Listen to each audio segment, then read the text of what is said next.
નમસ્કાર, હું હર્ષ રાઠોડ, ન્યૂઝ ગુજરાતમાં આપનું સ્વાગત છે। અમારું ખાસ કાર્યક્રમ આપણું ગુજરાત એટલે આપણે ગુજરાતની વાત કરીશું વડોદરાથી। વડોદરાના માંજલપુર વિધાનસભા પેટા ચૂંટણી માટેનું મતદાન સાંજે 6 વાગે શાંતિપૂર્ણ માહોલમાં પૂર્ણ થયું। સવારે 7 વાગ્યાથી શરૂ થયેલી મતદાન પ્રક્રિયા દરમિયાન અંદાજે 40 થી 45% જેટલું મતદાન નોંધાયું હોવાનું પ્રાથમિક અનુમાન છે। દિવસભર વિવિધ મતદાન મથકો પર મતદારો પોતાના મતાધિકારનો ઉપયોગ કરવા પહોંચ્યા હતા। મતદાન પ્રક્રિયા પૂર્ણ થતાં ચૂંટણી પંચની દેખરેખ હેઠળ તમામ ઈવીએમઓ અને વીવીપેટ મશીનોને સીલ કરીને કડક પોલીસ બંદોબસ્ત વચ્ચે સ્ટ્રોંગ રૂમમાં સુરક્ષિત રીતે ખસેડવામાં આવ્યા।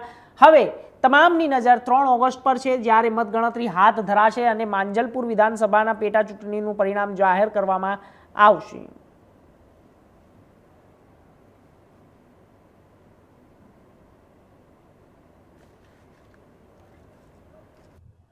વડોદરા શહેરની 145 માંજલપુર વિધાનસભાની પેટા ચૂંટણીનું આજરોજ મતદાન હતું। સવારે 7 વાગ્યાથી લઈને સાંજે 6 વાગ્યા સુધી મતદાન યોજાયું હતું। ભારે રસાકસી બાદ હાલમાં 6 વાગ્યાના ટકોરે મતદાન મથકો પર મતદાન મથકોની ઈવીએમને સીલ કરી ઈવીએમને વીવીપેટને સીલ કરીને સ્ટ્રોંગ રૂમ ખાતે ખસેડવામાં આવ્યા છે।